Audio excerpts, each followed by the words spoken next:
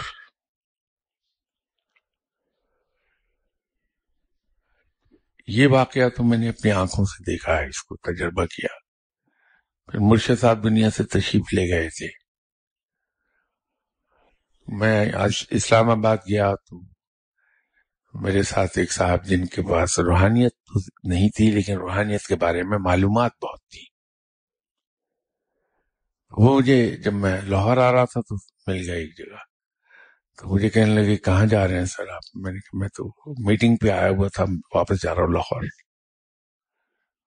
میں بھی لاہور جا رہا ہوں، تو اگر میں بیٹھ جاؤں. تو میں نے کہا یہ تشریف رکھیے آپ. ان دنوں جی ٹی روڈ ہوتی تھی، سنگل روڈ. تو ہم کھاریاں سے پہلے دو پہاڑوں کے درمیان سے کاٹ کے سڑک بنائی ہوئی تھی گورنمنٹ نے، اس میں سے گزر رہے تھے. تو سڈنلی میں نے یہ دیکھا کہ وہ بجلی پھر میرے بونٹ پہ آ گئی. تو میں نے اس سے ہنستے ہوئے کہا کہ بھائی اب تو یہ شاہ صاحب تشریف نہیں رکھتے میرے ساتھ، جو تمہیں حکم دے دیں گے لیکن یہاں سے چلی جاؤ. تو رائٹ سائڈ پر جو پہاڑ تھا اس پر جا کے چمکنے لگ گئی، لیکن وہ صاحب بے ہوش ہو گئے خوف کے مارے. تو یہ بجلی کے بارے میں وہاں خود شاہ صاحب نے حکم دیا تو وہ پہاڑ پر چلی گئی. یہاں میں نے صرف ریفرنس دیا اپنے مرشد صاحب کا، اپنے شیخ کا، تو وہ پہاڑ پر چلی گئی، چمکنے لگی. جب ان دو واقعات کو میں دیکھتا ہوں تو اس سے خیال یہ ہوتا ہے کہ جناب بابا فرید شکر رحمۃ اللہ علیہ جو اتنے بڑے مقام پر تھے کہ آپ کی رسائی سدرۃ المنتہا تک ہے، یہ جناب خواجہ غریب نواز صاحب نے جناب حضرت بختیار کاکی رحمۃ اللہ علیہ صاحب کو بشارت دی تھی کہ تمہارے اس شاگرد کی رسائی سدرۃ المنتہا تک، اس کی پرواز سدرۃ المنتہا تک ہوگی. بابا صاحب اگر ان کے بارے میں یہ مشہور ہو جائے کہ بجلی کو لوٹے میں بند کر دیا تھا، تو میرے خیال میں اس میں مبالغہ نہیں ہوگا.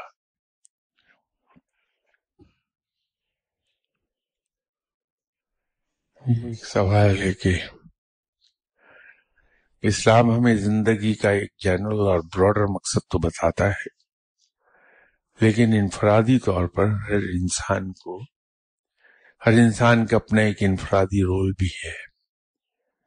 ایسے حالات میں جب کہ ایک فرد اپنی زندگی کی سمت کا تعین نہ کر سکے اور اسے یہ احساس بھی شدت سے ہو کہ وہ اللہ کی دی ہوئی نعمتوں یعنی وقت اور ذہنی اور جسمانی صلاحیتوں کو ضائع کر رہا ہے، کیا کیا جائے؟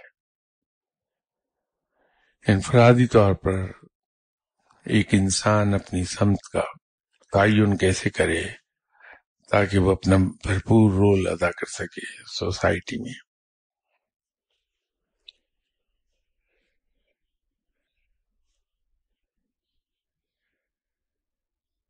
اب اتنی بڑی باتوں کے بارے میں تو میں کچھ عرض نہ کر سکوں، لیکن میں ایک چیز جانتا ہوں کہ اگر انسان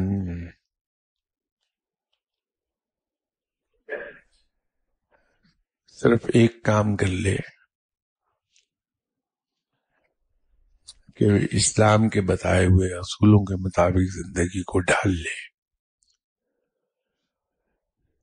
جس کو ہم روزمرہ کی زندگی میں رب کی بندگی کہتے ہیں،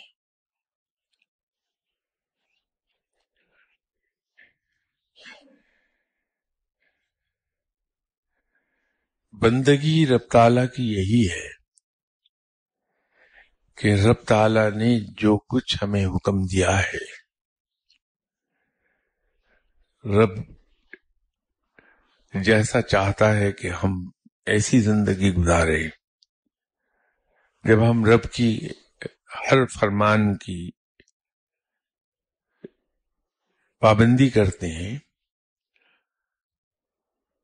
اور اپنی زندگی کو ویسا کر لیتے ہیں جیسا رب چاہتا ہے، وہ رب کی بندگی ہے۔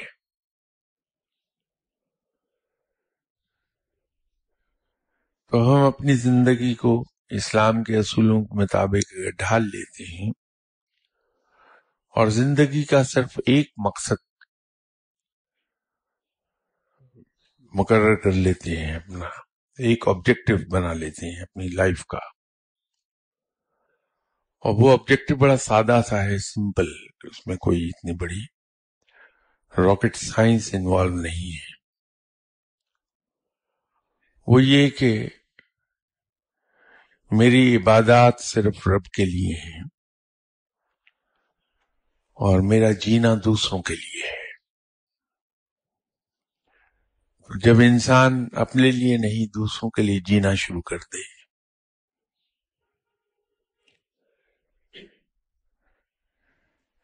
اور لگام رب کے ہاتھ میں دے دے اپنی،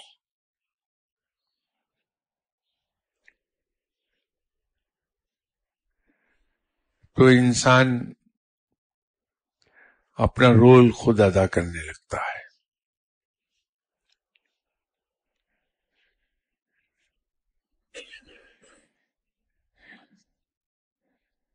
تو ہم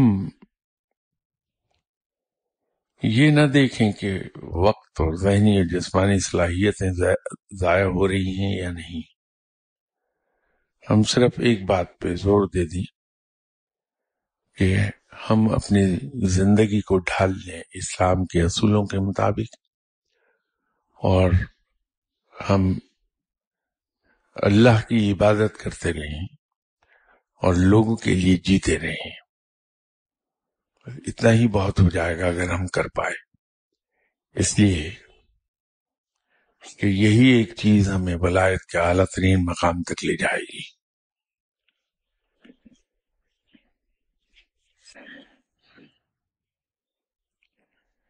انشاءاللہ تعالیٰ اگلی اتوار بشر سے زندگی آپ سے ملاقات ہوتی۔ السلام علیکم۔